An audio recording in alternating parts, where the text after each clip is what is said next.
não. Porque, vejam só, nós já entregamos mais de 1.300.000 unidades no país. Já assinamos mais de 2 milhões de unidades, as outras estão em produção. E, de fato, a gente reconhece que a gente não tem como estar na frente de cada casa, sabendo se aquela casa está ou não ocupada, se aquela casa está ou não ocupada por quem assinou o contrato. E a obrigação de quem assinou o contrato é ocupar a casa em 30 dias. Se essa casa não for ocupada, vocês podem informar para nós e podem acionar autoridades locais, se for o caso, e é conveniente que acionem, dependendo da situação. Né? Nós tivemos aí uma situação no Rio de Janeiro, né, que foi assim, extremamente crítica, né, de pessoas que... E aí, uma situação dessa, onde acontecer, não há que ter uma única instituição, até um único poder, né, que consiga resolver uma situação como aquela que foi no Rio de Janeiro, onde grupos de milicianos forçavam a desocupação das unidades de Minha Casa Minha Vida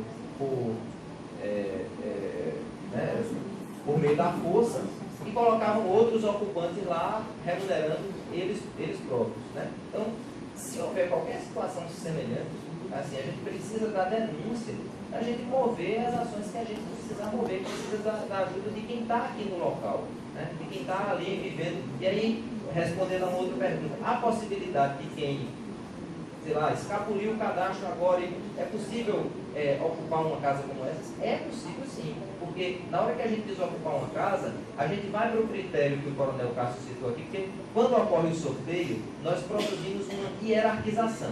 Primeiro, Dona Maria, segundo, Dona Josefa, terceiro, ocupou todas as casas, aí agora esse cadastro, ele vai ocupar outras unidades a partir da hierarquização. Então é possível que haja ocupação por quem não foi sorteado ainda? A partir da desocupação de unidades hoje que estejam ocupadas irregularmente. Aí, aproveitando para responder isso, pode comprar casas do Minha Casa Minha Vida, doutora? Não pode. Não pode.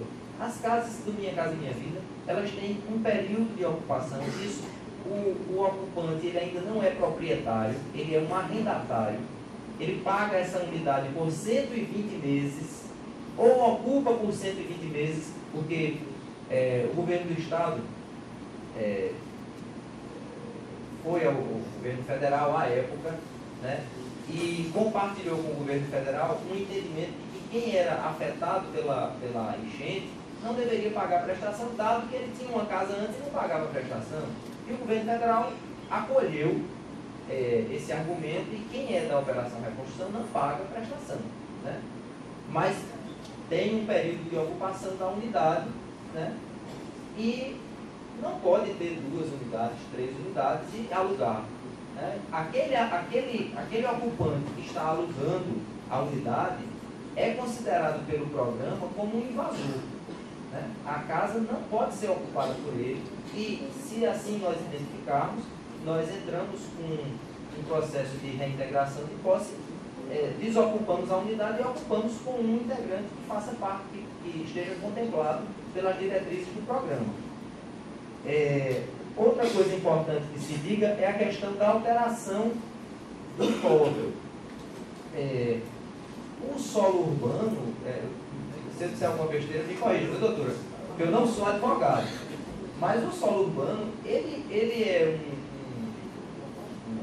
um processo de ocupação, ele é de legislação da prefeitura, do poder público municipal. Então, por que é que eu estou dizendo isso? Porque há casos em que, por exemplo, se desconfigura a unidade habitacional, se ocupa mais do que o terreno, ou mesmo que não seja mais do que o terreno, mas se ocupa, porque cada terreno, cada lote, ele prevê uma determinada área que é uma área verde, né? Essa área, ela permite uma série de processos naturais de absorção de água e tal. Então, a prefeitura prevê um determinado percentual de ocupação do lote.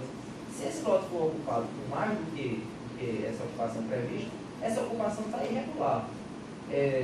Ou, por exemplo, o sujeito avança, né, o muro dele para cima da calçada e assim vai. Então, por que é que a gente está dizendo isso? Porque o governo do Estado não vai fiscalizar isso.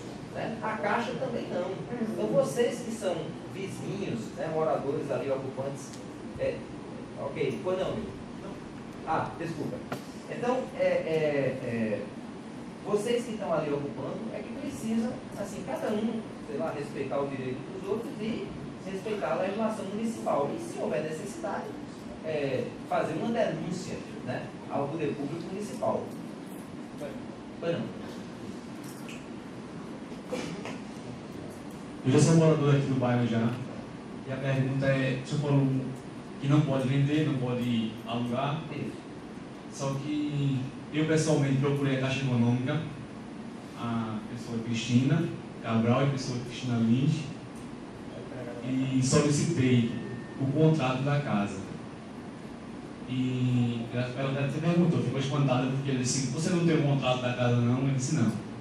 A minha reclamação que eu fui fazer foi sobre as pessoas que hoje está sendo aplicado, que era um mito no bairro, o piso cerâmico das casas. Aí está sendo aplicado. E ficou no ar se seria direito dos moradores o piso e o muro, que era um mito, e que hoje está sendo aplicado o piso. Aí, será que a gente tem direito ao muro? Aí, quando eu fui lá falar com ela, ela perguntou o seguinte: você está representando quem? Estou representando as pessoas que já colocaram as cerâmicas nas suas casas e quer saber se a gente tem direito ou não. Ela disse: mas você não tem um contrato? O contrato vem dizendo o que pode e o que não pode fazer. Eu disse: mas aí está o X da questão, e nós não temos o contrato da casa. Eu pessoalmente solicitei o contrato e, por questões o pessoal da Caixa falou que ia procurar, que ia ver como é que ia fazer, e até hoje ninguém deu nenhuma solução desse contrato, porque no contrato, lógico que a gente vai saber o que pode fazer na casa, o que não pode. Então, até no momento, a gente está leigo nessa questão de ampliar a casa, se tem direito ao muro, a cerâmica, quantos metros de piso é. Eu fiz até a reclamação no Ministério Público e estou esperando até a resposta para ver como vai ficar. Fiz um ofício, enviei para a Secretaria de Habitação, para a pessoa, Ana Regina, ela se negou a assinar. Fiz para a Codecip, procurei o responsável da Codecip, se negaram a assinar. Fiz para a Casa Militar, o rapaz que estava aí do lado aí de laranja, o major, se negou a assinar. Ninguém se pronunciou e tentou resolver nada dessa questão do piso, como é que ia ficar esses casos isolados das pessoas que já colocaram a cerâmica. Liguei até para a Ouvidoria do Rio de Janeiro, da Caixa Econômica. Assim, o que é que você quer saber exatamente das pessoas que já colocaram, se elas podiam colocar? Eu não entendi. Não, porque veja só, a gente nunca foi informado, como morador, a gente nunca foi informado o que poderia fazer na casa, questão de ampliação, e se poderia colocar o piso cerâmico, já que esse piso era um mito. Todo mundo dizia que a gente ia ter direito ao muro e a essa cerâmica. Aí a minha pergunta é sobre esse muro, se realmente existe no projeto, que a gente não tem um contrato para saber se no contrato o morador contempla ou não o muro, e a questão desse piso cerâmico, das pessoas que já colocaram esse piso cerâmico, se elas têm direito a um ressarcimento, ou a essa cerâmica ser colocada em outro local do imóvel, e existe locais para ser colocado, e até a forma de tratamento das pessoas que estão cadastrando. A assistente social que está cadastrando as pessoas de piso cerâmica, ela trata as pessoas de maneira bruta. Quando ela chega lá para conversar com o morador, ela diz o seguinte: cerâmica é artigo de luxo. E cerâmica não é artigo de luxo, é questão de higiene pessoal. De muro, quando a gente perguntou ela a questão de muro, ela falou que muro era para enfeitar a casa, era boniteza. E muro não é boniteza, muro é questão de segurança. Aí a pergunta é a questão do piso e a do muro, se a gente realmente tem direito ou não. Para esclarecer esse mito no bairro. Isso é um mito. Beleza, vamos esclarecer. É assim, o muro não compõe a casa, tá? Não faz parte do projeto. O piso, o programa tem duas fases, né? O Minha Casa Minha Vida 1, que foram os contratos assinados em 2010, e o Minha Casa Minha Vida 2, que foram os contratos assinados a partir de 2011. O Minha Casa Minha Vida 1 não previa piso cerâmico, e a partir do Minha Casa Minha Vida 2, houve um acréscimo no valor das unidades, e o governo federal entendeu que, a partir disso, se criou diferença que não era muito adequada, né? Quer dizer, eu sou morador de uma unidade que foi construída a partir de 2011. Aí na minha casa tem, e nas casas anteriores não tem. Então, o governo federal determinou a instalação de piso naquelas unidades que não tinham piso. Aí, assim, para esclarecer, vejam só, o objetivo da colocação de piso não foi a concessão de vamos dizer assim, um crédito para as pessoas. O objetivo não é esse. O objetivo é colocar a cerâmica onde não tem. Certo? Então, se a construtora que foi contratada pela Caixa chegar na casa lá do morador e encontrar piso cerâmico, ela não vai colocar. Se ela chegou lá e não encontrou o piso cerâmico, aí ela pode colocar se o morador concordar. Né? Aí tem que se assinar um termo lá, né? A pessoa precisa se retirar da casa por um período para que eles façam a instalação. Sobre o tratamento da pessoa, abram uma reclamação na nossa ouvidoria.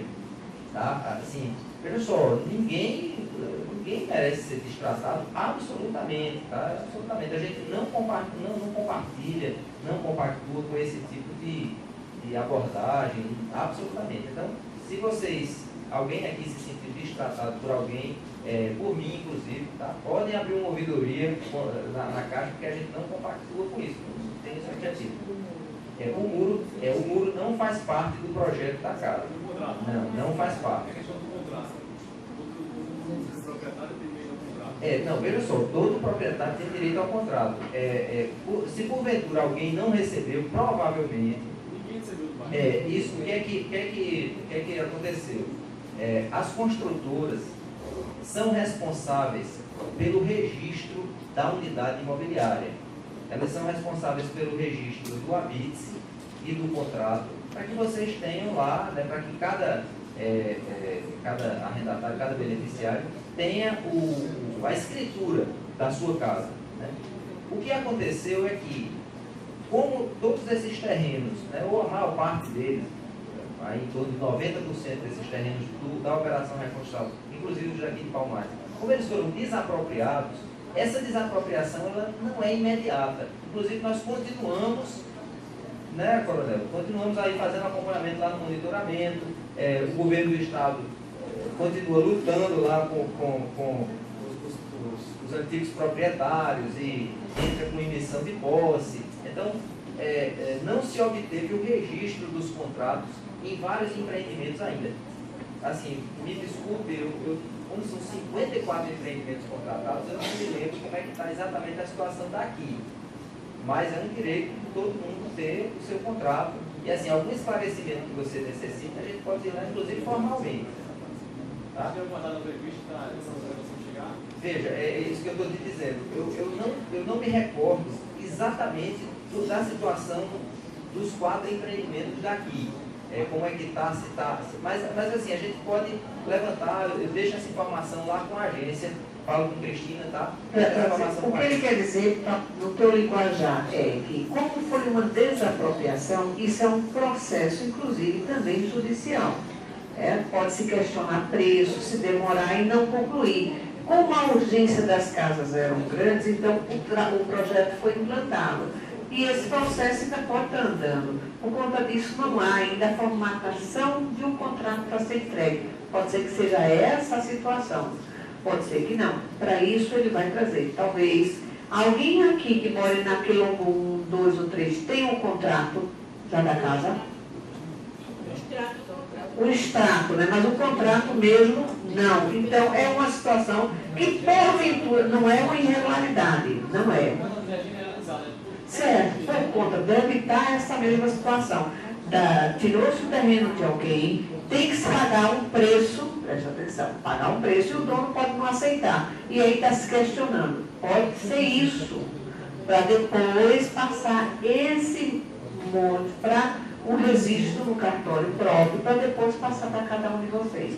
É um processo lento, lamentavelmente é. Assim, gostaria também de aproveitar aqui, a gente está conversando, discutindo aqui o assunto, doutora, para a gente pedir aí a participação, a atuação de todo mundo que está aqui, no que diz respeito ao Palmares 2, que é um empreendimento de 300 unidades, nós entregamos 290 e 10 unidades. Não, que a gente chama de. Pois é, mas são 300. Que é a localidade, né? A gente lá. Pronto, é quilombo 1, é o de vocês. A gente tem 300 unidades e a gente tem 10 unidades que nós não conseguimos entregar. Porque a prefeitura não assim, ela fez a doação do terreno. Está tendo um choque. Está tendo choque de matrícula no cartório de imóveis, que a prefeitura está tendo que entrar com um processo contra o cartório, para que a empresa consiga registrar empreendimento. Isso, a gente tem 10 unidades lá, que assim, se depredaram, inclusive, elas estão deterioradas, a gente não consegue fazer entrega, e o proprietário passou um muro lá, e inclusive não autorizou a conclusão da infraestrutura, e a gente está com 10 casas lá que a gente não consegue entregar. Pode resolver isso a prefeitura, porque está muito a prefeitura também. Está gerando inúmeros problemas, né? Segurança, uso de droga, prostituição, tudo nas mesmas casas. Roubar as portas.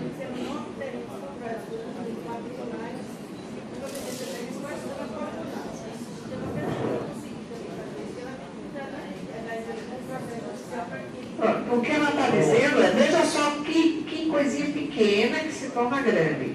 Cada terreno é feito, ela tem que ter o terreno, tem que ter uma certidão de nascimento, como vocês têm. Se houver um erro na certidão, depois dá um trabalho para consertar. Então, no cartório de imóveis, segundo ela falou aqui, existe uma irregularidade, não bate os números. Então, para regularizar essa situação dessas casas, precisa regularizar essa situação no cartório para poder concluir. Por enquanto, as casas ficam ali, acéfalas, sem dono. E assim, a prefeitura assim, tem alguma informação recente sobre isso? A prefeitura juntou todos esses. Inclusive, ontem a gente ela tem uma reunião sobre isso. Juntamos em Recife, juntou toda a documentação que o consórcio tinha, porque ele foi doado na gestão passada. Você juntou todos os documentos de doação para se entrar com um processo, e ontem ainda foi montada a peça desse processo, para pedir que o cartório registre esses imóveis. Quer dizer, esse empreendimento, porque tem a questão dos terrenos. Existe também que a empresa avançou um pouco, o terreno não foi doado. Aí existe toda essa irregularidade. Que vai ter que ser decidido Vai por ter um que ser juiz. decidido por um juiz. Um E juiz. o cartório também vai ter que ser Chamado porque ele é que responde pelos registros. Então, existe esse porém. Bom, temos lá 10 unidades que a gente precisa concluir. Bom, e assim, condições específicas aqui da operação de reconstrução, quando ocorre um processo de dano, isso é algo corriqueiro, inclusive para o levantamento de recursos do FGTS, é gerado um documento que é chamado de AVADAN, é Avaliação de Danos. O governo do Estado fez esse levantamento, apresentou uma quantidade de casas e foi com base nisso que foram contratados os empreendimentos. Após a contratação e a construção das casas, foi quando se descobriu assim, que uma parte das pessoas não compareceu para receber suas casas dentro do que estava previsto no AVADAN. E aí sobraram casas, isso que a gente chama de cadastro remanescente. E é onde entra a elaboração de um novo cadastro, constituído pela Prefeitura e pelo Governo do Estado, que foi toda essa discussão que vocês tiveram até então com o Coronel Cássio. Bom, pedido que a gente deixa, minha gente, é assim, a gente tem um programa fantástico no país inteiro e que, às vezes, a credibilidade dele fica afetada por uma ocupação irregular. Mas não é uma pessoa só, nem duas, nem uma instituição, nem duas, que vão resolver isso. É toda a coletividade que vai dizer quem pode ocupar, quem não pode ocupar, procurar os poderes públicos, né? Fazer denúncia, denunciar no Ministério Público e assim, é nosso papel, ao ouvir uma denúncia, né? Ao ouvir uma denúncia, a gente acionar, retirar as pessoas e reocupar as unidades com quem de fato precisa e tem direito. Ok? Pois não. Essa senhora que pediu a palavra primeiro, depois o senhor fala. Ela levantou-se e veio. Fale com o microfone, por Bom exemplo. dia. Meu nome é Célia, eu fui o cadastro também para as casas. Minha casa é minha vida. Eu estou com o papel comprovante da casa. Só que até agora eu não fui selecionada. Quem já fez antes de que eu já foi selecionada. Eu quero saber se eu tenho direito ou não a ganhar a casa. Porque quem já ganhou, pode ser que eu não ganhe. Bom, questão de cadastro, eu confesso que... Volta para ele. Isso, porque cadastro realmente não fomos nós que montamos. Martoni?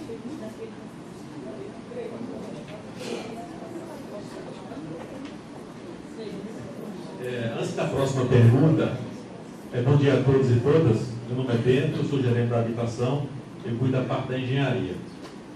Com relação a esse empreendimento aqui vizinho ao fórum, ele não está concluído, a empresa abandonou a obra, nós efetuamos a rescisão do contrato e estamos em fase de contratação de uma nova.